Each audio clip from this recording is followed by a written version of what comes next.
It was supposed to be a stupid dare, the kind that fills empty nights with cheap adrenaline. Ashen Hill had always been the kind of place whispered about, not visited. Even saying its name aloud made people's voices drop, as if the hill itself could hear. When I parked my car at the base of the slope, the fog was already curling across the road like pale fingers. My friend's laughter echoed behind me, nervous, forced. "Just an hour inside," Jake said, tossing me a flashlight. "You last the full hour. We cover your rent this month." That was all it took. Rent was killing me, and I wasn't about to lose face. The path up was overgrown, wild roots gripping the dirt like veins under old skin. The house appeared through the mist long before I reached it. Massive, dark, wrong. Its windows were black eyes, and the gables jutted up like broken teeth. The air grew colder as I climbed. I could hear something whispering, though there was no wind. Just whispering. The door stood half open, the hinges moaning when I pushed it wider. My flashlight beam trembled across the foyer. Dust and spiderwebs everywhere. Furniture still in place as if its owners had left mid-meal. A long mirror hung near the staircase, its surface blackened with age. When I caught my reflection, I swear it moved. Not mimicking me, but lagging a second behind. I laughed it off. "Old house. Old glass," I muttered. But my voice sounded wrong in that space, swallowed instantly, as if the house didn't want it. I walked deeper in. Each step creaked like a groan. The air smelled faintly of iron, metallic, wet. My light flickered once, twice. When it steadied, there were footprints in the dust ahead of me. Bare, small, leading toward a door that had been shut before. I followed. The door opened into a child's room, tiny bed, broken toys scattered. Wallpaper peeled into curling shapes like faces frozen mid-scream. Something moved under the bed. I crouched, raising the flashlight. But before the beam could reach the darkness, the door slammed behind me with a force that shook the floor. And then a voice, right beside my ear, whispering in a tone that wasn't quite human, greater than, "You're late." I froze. The whisper wasn't just close. It breathed. I could feel the cold against my ear, damp and real. My body refused to move for a few long, hollow seconds. Then slowly, I turned my head. No one. Just that room. That rotting nursery. The smell of iron grew stronger, metallic and sour, like old blood. My flashlight shook as I swept it across the walls. Tiny handprints were smeared across the faded wallpaper. They weren't painted. I wanted to leave. God, I tried.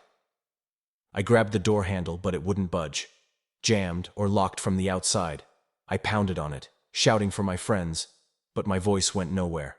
The walls swallowed sound. That's when the humming started. Soft, childlike, off-key.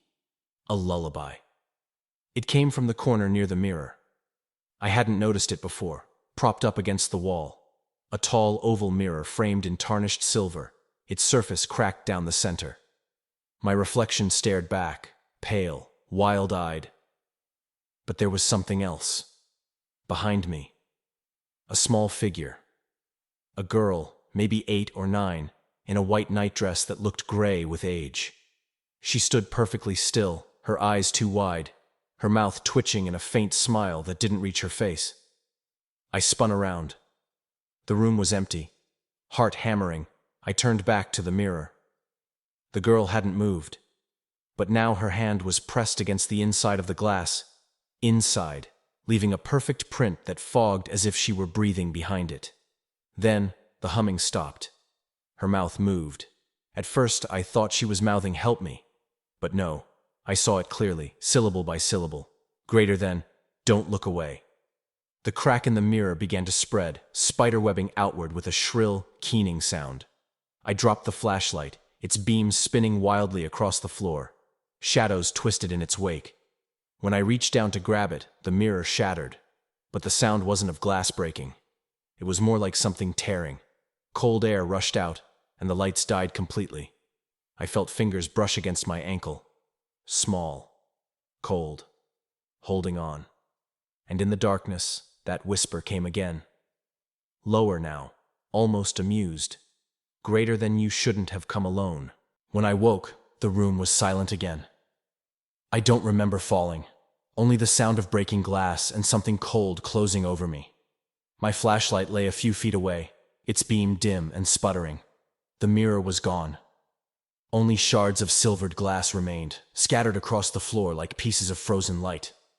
My ankle throbbed. I didn't dare look too closely. The memory of that small, cold touch still crawled under my skin. I limped toward the door again. This time it opened easily. Too easily. The hallway outside was darker than it should have been, the air heavy and wrong. My phone had no signal, of course.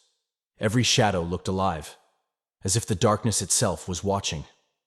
The stairs were just ahead, sweeping down into a yawning black below. They were grand once, mahogany, carved banister, an elegant chandelier now thick with cobwebs. I aimed my light downward, half expecting to see the girl standing there. But the beam fell on empty steps, though they seemed to move. Not shift or shake, breathe. The wood rose and fell almost imperceptibly, like the slow exhale of something sleeping. I blinked hard, telling myself it was my eyes, the flickering light. But the air moved with it, a faint, rhythmic pulse. Every instinct screamed at me to leave, but some deeper pull, curiosity, madness, made me descend. The boards groaned under my weight, and each step I took felt like walking on ribs. The breath beneath the wood grew louder. By the time I reached the bottom, I could hear whispers again. Not one voice, many, layered over each other like wind through dead leaves. I turned slowly, and my flashlight caught a portrait on the wall. A family of 4, painted in oil but faded by time. The parents' faces were scratched out. The 2 children, though, a boy and a girl, stared clear as day. The girl was the one from the mirror. Her eyes followed me. Not in the way old portraits seem to. No, her gaze moved when I stepped to the side. I could swear her lips twitched, forming words I couldn't hear. Then, from above, came the sound of footsteps. Fast, uneven, like someone running in circles across the upper floor. The chandelier trembled, dust raining down. A door slammed upstairs. Another opened. And then, faintly, laughter. Childlike. The kind that makes your skin crawl because it sounds almost human. I stood at the bottom of the stairs, frozen between flight and curiosity. The laughter from above faded into silence, leaving only the faint creak of the house settling, or breathing again. I told myself I'd just check the ground floor, find another exit, and leave. I didn't believe myself. The corridor stretched longer than it should have. Each step echoed strangely, as if the walls were swallowing sound and spitting it back a heartbeat later. My flashlight flickered, catching glimpses of strange things. Claw marks on the wallpaper, melted candles in the shape of hands, a doll missing its face. Then I saw it, a door at the end of the hall. That was wrong. I'd seen this part of the house from outside. There shouldn't have been any door there, just a blank stretch of wall beneath a window. Yet now, a tall wooden door stood there, slightly ajar, cold air seeping out like a draft from a tomb. Every instinct screamed not to open it. I gripped the handle anyway. It was colder than ice. When I pulled, the hinges screamed, and the smell hit me first. Damp earth, old decay, the kind of rot you can taste in the back of your throat. The room beyond wasn't a room at all. It was a stairwell spiraling downward. The steps were narrow, uneven, carved from stone slick with moisture. The beam of my flashlight barely cut through the dark, but I could see something glinting far below, something metallic. I should have gone back. Instead, I descended. The deeper I went, the colder it got. I could hear dripping water, or maybe something else. A slow, steady rhythm, like a heartbeat echoing through the stone. The glint I'd seen turned out to be a chain, thick and rusted, bolted into the wall. It led to something half buried in the dirt. A door. Again. But this one wasn't wood. It was iron, heavy, ancient, etched with symbols I didn't recognize. They pulsed faintly, like embers dying and flaring again. I reached out to touch it, and the metal throbbed. Warm.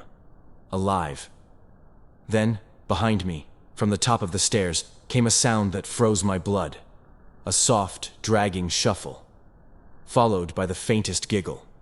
I turned my flashlight upward, and there she was. The girl from the mirror, standing on the steps above me, her head tilted, her hair hanging wet, eyes reflecting the light like a cat's in the dark. She smiled. "You're almost there," she said. I don't know what possessed me to keep going. Maybe it was fear, maybe curiosity, or maybe the house itself, pulling me deeper like a hooked fish. The girl stayed where she was, halfway up the stairwell, smiling that lifeless, knowing smile. I turned back toward the iron door. The symbols carved into it pulsed faintly. Not like light, but like a heartbeat, steady and slow. When I touched the surface again, it was still warm, humming softly beneath my palm, as if something behind it was breathing. There was no handle, only a small indentation in the center, shaped vaguely like a hand. I hesitated. The whisper came again, the girl's voice, but closer this time, though she hadn't moved. "It's waiting." I placed my hand in the hollow. The metal rippled, soft as water, swallowing my fingers. I tried to pull away, but it clung to me. A deep vibration traveled through the door, into my bones. The symbols flared bright red, and with a sound like a sigh, the door opened. Beyond was darkness thicker than any I'd ever seen. My flashlight's beam vanished into it, swallowed whole. I took one step inside, and the door slammed behind me. The sound was final. The air was heavy, warm, almost wet. My light caught the faint outlines of walls covered in markings, hundreds of handprints, small and smeared, child-sized. The ground beneath me wasn't stone anymore. It was soft. When I looked down, I saw what I'd stepped on. Toys. Dozens of them, scattered across the floor. Dolls, marbles, blocks, all rotted and warped. And among them, bones. Tiny, white, brittle. A low hum filled the air, vibrating through my skull. My vision blurred. The darkness seemed to move, rippling like smoke. And from its shifting mass, faces began to form. Children's faces, dozens of them, pale and gray, eyes hollow. They looked at me in silence. Then, from behind the faces, a figure emerged. Tall. Too tall. Its limbs were long and thin, moving like liquid shadows. Where its face should have been was a blur of teeth. Not a mouth, but hundreds of small, white fragments chattering softly. The children's whispers became one voice, greater than, "Feed it." The creature tilted its head, the sound of cracking joints echoing through the chamber. I stumbled back, tripping over the toys. The iron door was gone. Only darkness remained. The last thing I heard before the light flickered out was the girl's voice again. Now a whisper in my ear, gentle as a lullaby. Greater than, "Now you belong here too." I don't know how long I was down there. Time stopped meaning anything. There was only the breathing, the whispers, and the darkness pressing close enough to choke me. The thing in the room didn't move again after it stepped forward. It just watched. The sound of teeth chattering echoed softly, endlessly, like the ticking of a broken clock. I thought if I stayed still enough, maybe it would lose interest. Maybe I could find another way out. But the children's voices surrounded me, whispering in 1,000 overlapping tones. Some were crying, some were laughing. One voice, the girl's, rose above the rest. Greater than, "It's your turn now." I ran. My light flickered wildly as I stumbled through the black, searching for a wall, a door, anything. My foot struck something solid. Not stone, but wood. I clawed at it until I found a seam. A frame. The iron door. It was different now. The symbols glowed brighter, pulsing faster, in rhythm with my heartbeat. I slammed my fists against it, screaming. The whispers grew frantic, urgent, overlapping like a wave. And then, silence. A single small hand pressed against the other side of the metal, pushing outward. The door opened on its own. I crawled through and found myself back in the house, or what looked like it. The stairs, the hall, even the broken chandelier. But everything was wrong. The colors were muted, the air thick and still, and the walls pulsed faintly with the same heartbeat as the door. The portraits on the walls were different too. The faces were clear now. The father, the mother, the two children, all smiling, all looking directly at me. At the base of the stairs stood the girl. Her nightdress was clean again, her face soft, almost human. Greater than it needed someone, she said quietly. You came. When I looked down, I saw my hands, pale, almost translucent. My reflection shimmered in a broken shard of mirror on the floor, and I realized what was missing. The girl was gone from the reflection. I was her. My throat tightened as the house exhaled, the walls expanding with that deep, steady breath. The front door, the way out, stood wide open now. Fog swirled just beyond it. I tried to step forward, but my feet wouldn't move, because the house wouldn't let me. From somewhere deep below, I heard the low hum again, the iron door breathing open once more. And then, faintly, from outside, laughter. Familiar voices. Jake. My friends. Someone else had come to the hill. And in that moment, I understood what the girl's whisper had meant.